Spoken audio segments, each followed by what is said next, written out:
Si est un trou dans le cœur qui ne se refermera jamais.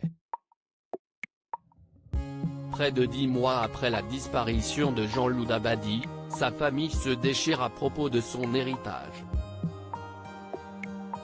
D'un côté, les 3 enfants de l'académicien, dont la fille Clémentine a porté plainte contre sa belle-mère, de l'autre, Véronique Bachet, qui après avoir partagé la vie de l'artiste pendant plus de 20 ans est accusée de vol, abus de confiance et recel.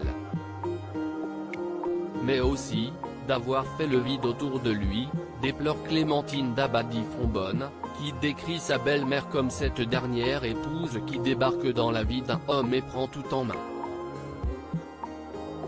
Et qu'elle accuse notamment de l'avoir privé de ses derniers instants avec son père.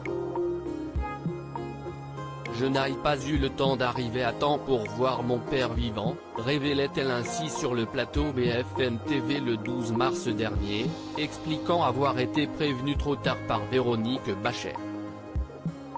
Peut-être qu'elle avait peur que mon père me dise des choses, je ne sais pas, si est-il quelque chose de très douloureux, ajoute Clémentine Dabadi-Fonbonne qui précise que, lorsqu'une personne chère décède, on s'entend bien jusqu'après les funérailles. On s'entend bien jusqu'à ce que le testament vous saute à la figure, ajoute-t-elle, ce qui a visiblement été le cas avec sa belle-mère.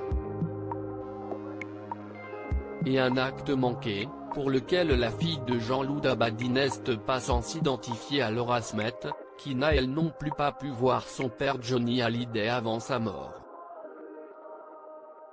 Véronique Bachet se défend face aux accusations accablée par de terribles accusations de vol d'héritage mais aussi de manipulation à l'encontre de Jean-Loup Dabadi, impossible pour Véronique Bachet de rester silencieuse.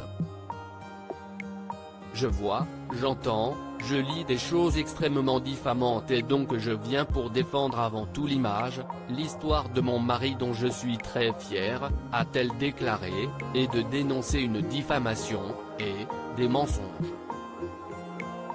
Mon mari, en toute conscience, a fait un testament manuscrit en 2000, une donation en l'an 2002 qui me donne l'usufruit des droits d'auteur, du droit moral, a-t-elle précisé, assurant que les enfants de Jean-Loup Dabadi n'avaient pas été déshérités.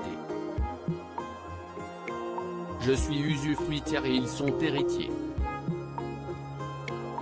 Je tombe demain à vélo, ils sont héritiers. Ils ne sont pas spoliés parce qu'il y a un compte qui est bloqué, a-t-elle ajouté.